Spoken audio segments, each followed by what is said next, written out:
Welcome to the Paper Stomp. This is Tara. Today I am working on the Iron Crafter Challenge. This is a monthly hop that I host over on my Facebook community group. And if you are interested in my Facebook community group, the link is listed down below. Just click on it and answer those membership questions as well as agree to the group rules, and I'll get you added right away. So I host this on the Facebook community group, and anybody's eligible to play. You don't have to have my permission to play. And in fact, even if you don't have Instagram or YouTube or just don't want to do either of the hops, you can still participate. There is an album in my group each month for each of the 3 hops that I run on my group, and you can just put your project into the album for others to ooh and ah over. We would love to see your work. So this month for Iron Crafter, the mystery ingredient is buttons, sequins, brads, eyelets. There's a couple other listed in the document down below. You can use any, all, or just choose one. I have pulled some sequins and a sequin mix that has sequins and beads and little jewel stones in it. I've got some buttons here as well that I pulled out. That is not all the buttons that I own. I have a ton of buttons. I have my photo, which is a picture of yours truly, very pregnant. This baby was born in 2004, or yes, 2004. So no congratulations necessary, because she is going to be 21 at the end of this year. But I have Paige Evans's Adventurous collection, as well as a few things from her Blooming Wild collection, the alphas and the phrases. Here's some more alphas. And then this is from the American Crafts Whatevs, and I think I have a title in mind for this. So I'm going to pause, we're going to get started, and I will be right back. So I didn't mention this, I don't think, in my intro, but the little tiny piece of paper from the Adventurous collection is actually from her card kit. I don't make cards very often, and I think I bought the card kit mistakenly, thinking it was one of the papery packs like some of the American Crafts collections have. And I got it home and it was a card collection. Anyway, I am just going to use that card front to matte my photo. I'm double matting it. I was going to single matte it, but I realized that the matte was going to disappear because the curtains behind me in that photo are also navy blue. Now I'm going to go ahead and trim this piece of paper. I'm just going to trim straight down in between all of those tags, tickets, etc., labels, so that the next time I want to use them, they're a lot easier to get to. I'm going to be pulling a few of these out, and I'm going to layer them underneath my photo just for some added interest and to help bring in the colors just a little bit more. So I will be fussy cutting these by hand here in a second. I'm going to cut the branding strip off my cardstock. This is the Basil Coconut Swirl, I believe is the name of it, and it's my favorite of their white smooth cardstocks. It's great for cut files. It's not super thick, but it's also not super thin. I would have used one of my beloved Joann white cardstocks, but with Joann's going out of business and the ability to get more is not happening, I'm saving those for when I need to use them for mixed media or I need a heavier background, and this just wasn't one of those. So this stencil I purchased from an online shop that I had never shopped at before. I was looking for this specific stencil from this set. This is a Fernwood set. I had borrowed the stencil from a friend, made one page, and then when I went to make the second page, I didn't have the stencil, and I just ended up using one from my stash by Tim Holtz that was similar but not exact, and then went on a hunt to find the exact stencil because I could see that I really liked this stencil. I cut this piece of paper, it's 10 by 6, and I'm putting it on the right hand side. This is one of my go-to designs. I have a few that I do. You can call this a half and half if you want. But anyway, I'm just going to trim off the white from around these little bits and pieces so that I can tuck them underneath my photo. I believe I pull out 5, and in place of using twine on the tag holes, my plan is to use small buttons. I have a ton of buttons in my stash, so it's really good to, go ahead and get them out. Sometimes just having a prompt like this is what makes it so easy to use them.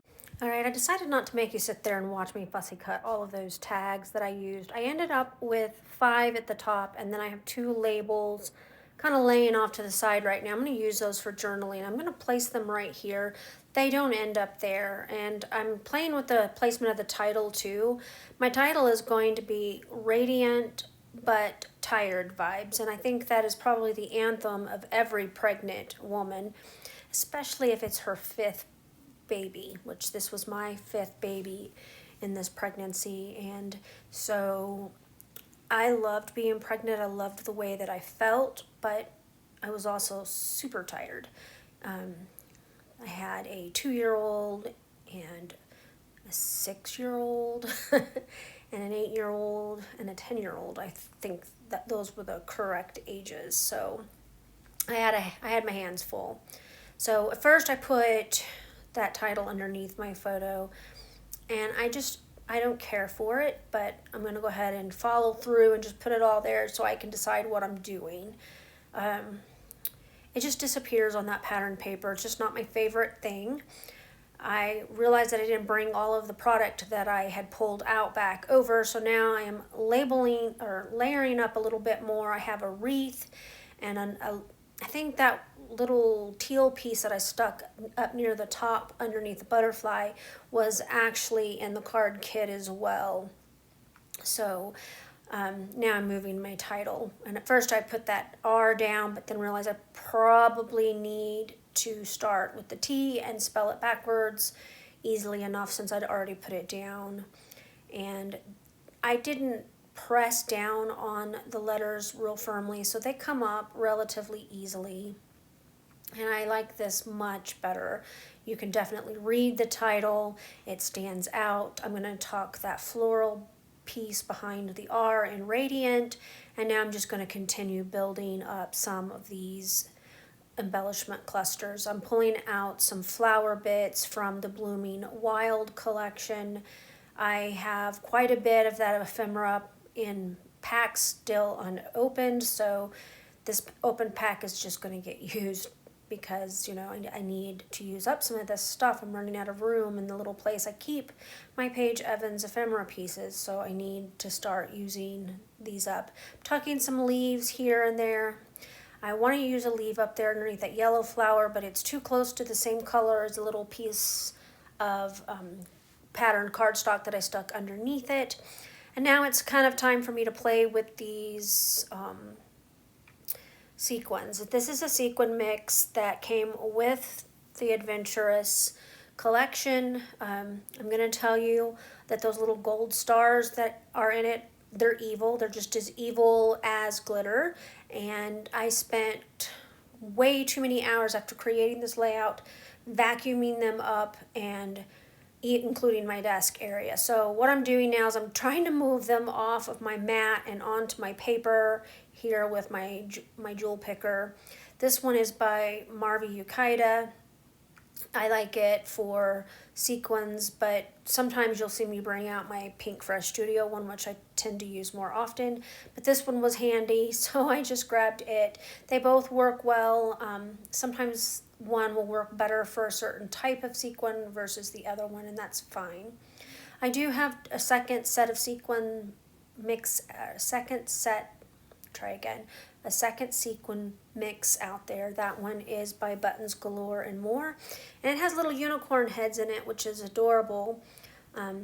We use unicorns as a nickname for our oldest daughter, not the little girl that I'm actually pregnant with in this photo, but our oldest daughter, when she got she graduated from high school, went to cosmetology school, and held a job. We called her our unicorn because she's rare and you never saw her. And anyways, I did a layout about that not too long ago, celebrating her, but I just thought it was funny that the sequin mix had unicorns in it. I am making a huge disastrous mess, and when I turn off the camera to glue everything down, what I will do is I will make better clusters. I'm going to put some buttons on these tag holes. As I get this layout completely finished, I am looking at my very large mess of sequins, and I will be fixing those clusters of sequins off cameras because that is just hurting my eyeballs. But I just kind of wanted to get a bunch on there so that I had some to choose from once I started the gluing process. And I'll just use my jewel picker and some wet glue and just get them on there. Alright, I got this layout completely done. I'm sorry for the glare. I am having to use lighting because it is a rainy, yucky day in my neighborhood. But I wanted to get this layout finished and ready to go. So it's done and I'm happy with it. I did a lot of layering up around the photo, put a big title on here. I did have to glue the puffy phrase Radiant down with wet glue because it just wasn't gonna stick.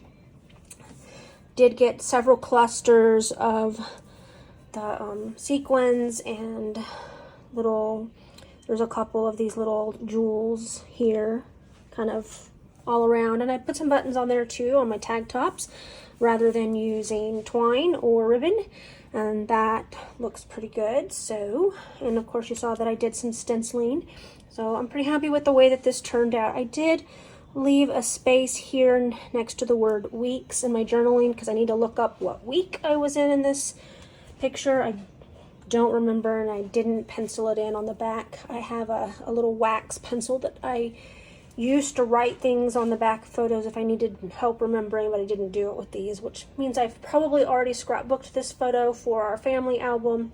I just need to check it out and see what week I'm in. I feel like I did a 2-page layout of pregnancy baby bump photos, so it should be easy to find. Anyway, I want to thank you for coming to my channel today. Make sure that you check out that description box below my video. There is a list of our Instagram creators and then a playlist for our YouTube creators. So I hope that you will check out both links and see how everybody interpreted this little recipe mini challenge here. So again, thank you for being here, and you guys have a great Friday and a great rest of your weekend. Bye.